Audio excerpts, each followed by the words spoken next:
Greetings, wanderer, and welcome to the Akropolis, the shining jewel of Athens.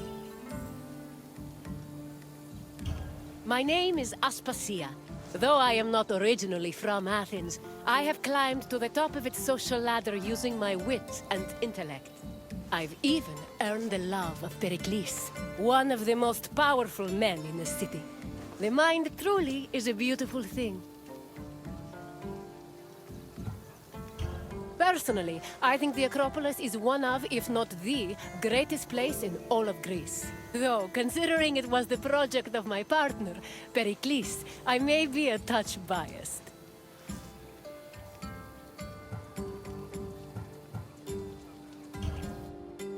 The Acropolis of Athens is a bastion of art and culture worthy of the gods themselves. Within this citadel, you will find many important sacred buildings, as well as some of the most magnificent art in all of Greece. You are in for a very enlightening visit. When you're done, come find me, and we can discuss the things you have seen. Farewell for now.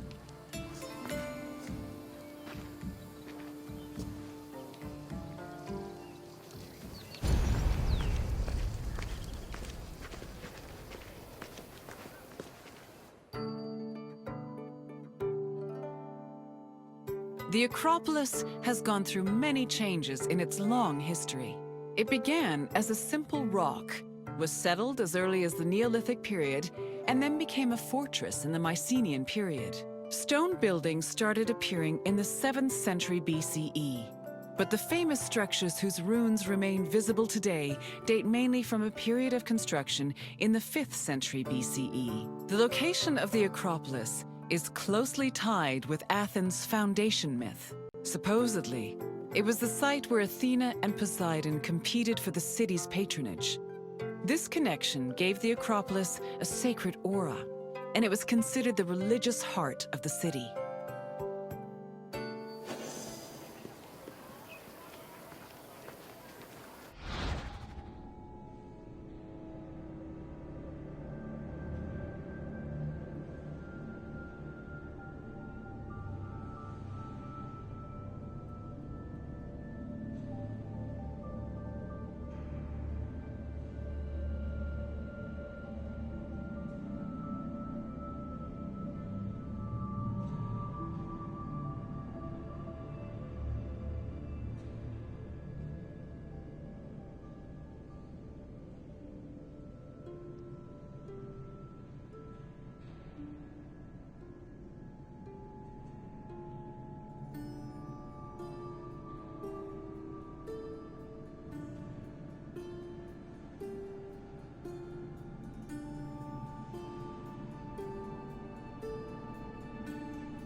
Τι λαμβάνει η χώρα?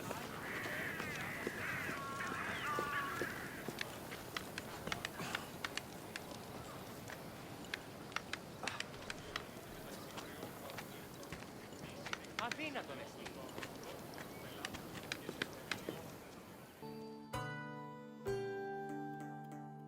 The Temple of Athena Nike was built on the remains of old fortifications from the Mycenaean era.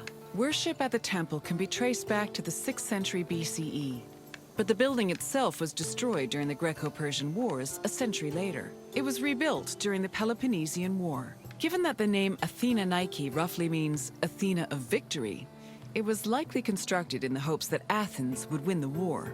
Unusually, the temple depicts historical scenes of battles against the Persians instead of the more mythologically inclined art of other Greek buildings.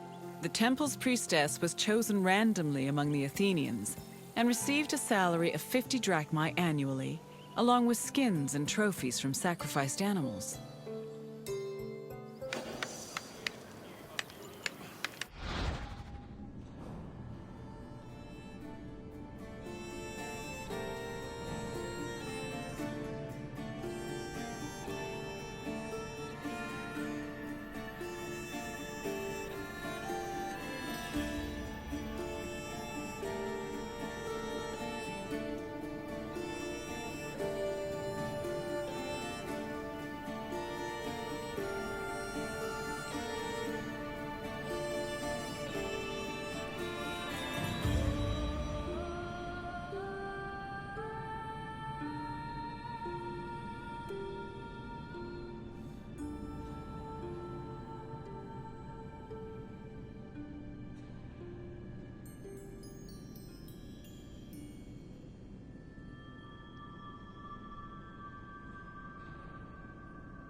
The Acropolis was built up over a long period, due in no small part to its partial destruction during the Greco-Persian Wars.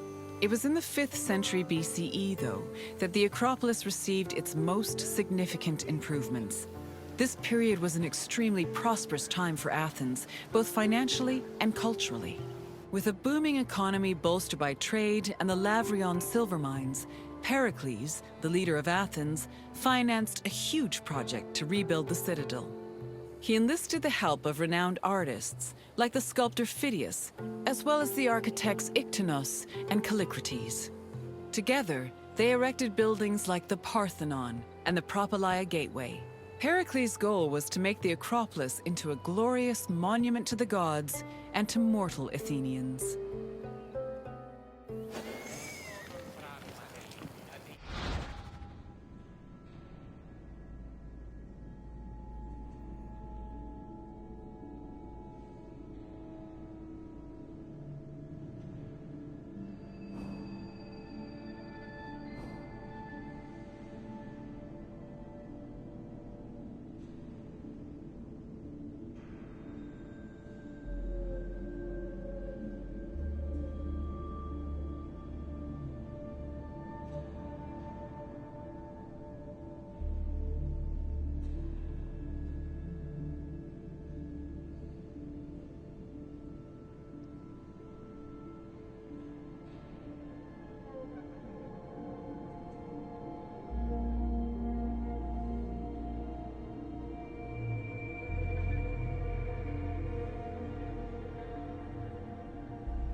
Behind the Propylaea was the giant Athena who fights on the front lines. That name was reflected in the spear and shield the statue held in its hands. It was erected in the mid-5th century BCE by the artist Phidias. According to an inscription, it took 9 years to make and cost almost 500,000 drachmae. At approximately 10 meters tall, the statue was apparently so large that Pausanias claimed its helmet and spear tip could be seen from the sea near Cape Sunion, 60 kilometers away.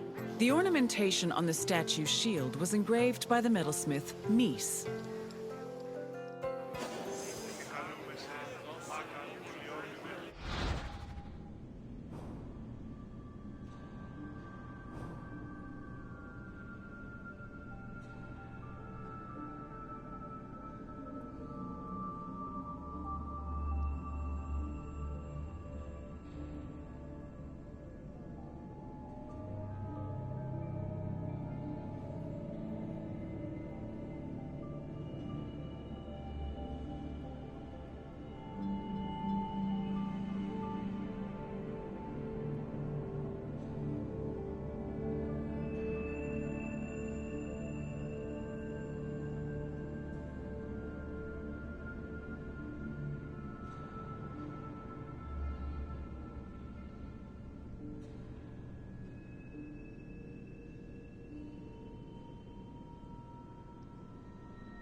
The Aerophoroi were young girls between the ages of 7 and 11 who were in charge of special rites.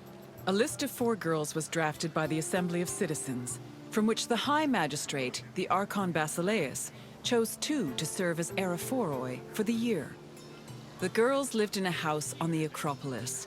They were in charge of carrying sacred objects and weaving the peplos of Athena. The peplos was a sacred robe offered to Athena during Panathenaea, a festival held in her honor.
καλύτερες τούτο εστί.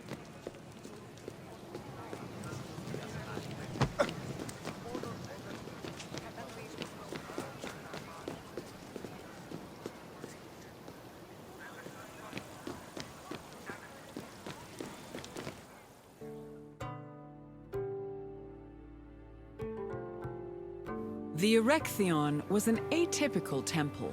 It was dedicated not only to Athena Polias, but also to Kekrops, the mythical founder of Athens, his son Erechtheos, and even Poseidon, the sea god who challenged Athena for possession of the city. The temple was divided into sections.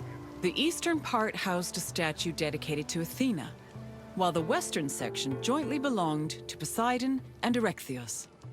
Meanwhile, King Kekrop's grave was believed to be under the caryatid porch. Under the temple was a crypt that was said to contain the sacred snakes of Athena. The snakes may have had a sweet tooth because the priestesses of Athena allegedly fed them honey cakes.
λαμβάνει χώρα.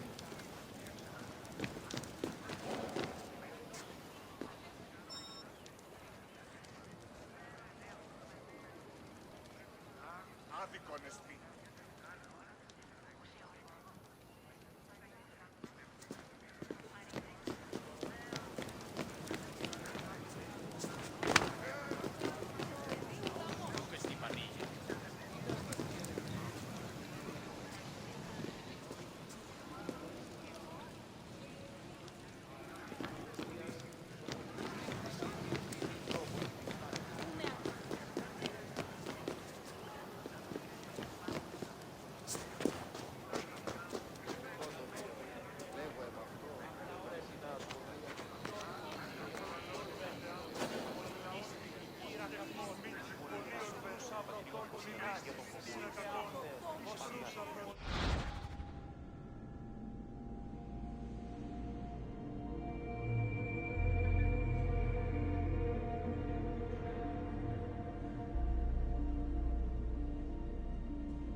The Parthenon is one of the most well-known buildings in the world and an enduring symbol of ancient Greek civilization. While it is located on the Akropolis, the building is not a traditional temple. It was built by the sculptor Phidias and the architects Callicrates and Ictinus as a great monument to the glory of the city of Athens. That glory is evident in its many carvings. One of the most carved monuments in Greek architecture, the Parthenon's decorations depict several mythological scenes.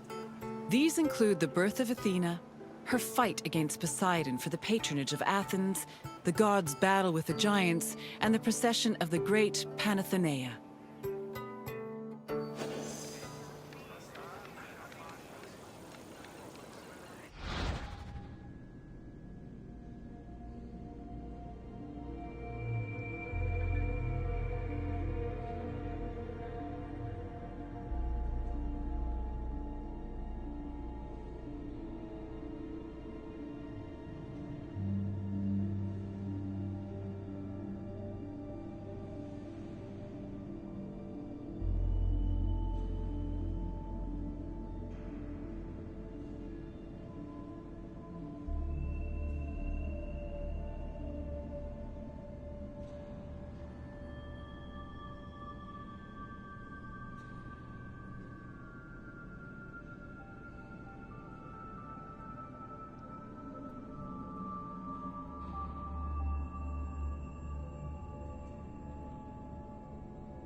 The Parthenon's inner chamber, or cella, contained a massive statue of Athena that was considered to be one of the sculptor Phidias's greatest masterpieces. The statue was chryselephantine, a combination of gold and ivory. To justify the steep cost of its construction, Pericles told Athenians that the statue was a gold reserve which could be disassembled in times of economic distress. The cella also allegedly contained a pool whose main purpose was to control the room's humidity, which helped preserve the statue's ivory.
Athens' treasury was located in the Parthenon, where it was believed to be protected by Athena herself. The treasury contained objects of great value, acquired from different conquests, as well as a mass of minted silver coins and various offerings to Athena. Pericles also decided to move the entirety of the Delian League's treasure to the Parthenon in 454 BCE. This was a great testament to Athens' power over the rest of Greece. The riches were divided into two parts, the Demosia, which belonged to the city, and the Hiera Cremata, which was dedicated to the goddess and only used for religious purposes.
And what did you think of the Acropolis? It truly is quite something, isn't it? A sacred sanctuary and an architectural marvel, all in one. If you have any questions, don't hesitate to ask. You're confident enough for a test? Very well. Let us see how much you know. Which two gods competed for Athens' patronage?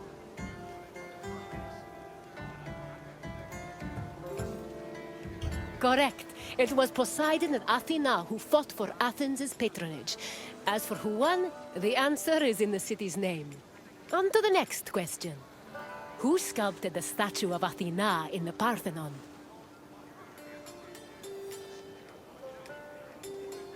Correct. The renowned sculptor Phidias made the statue, which was considered one of his masterpieces. And now, the final question. Which king's tomb was believed to be under the caryatid porch?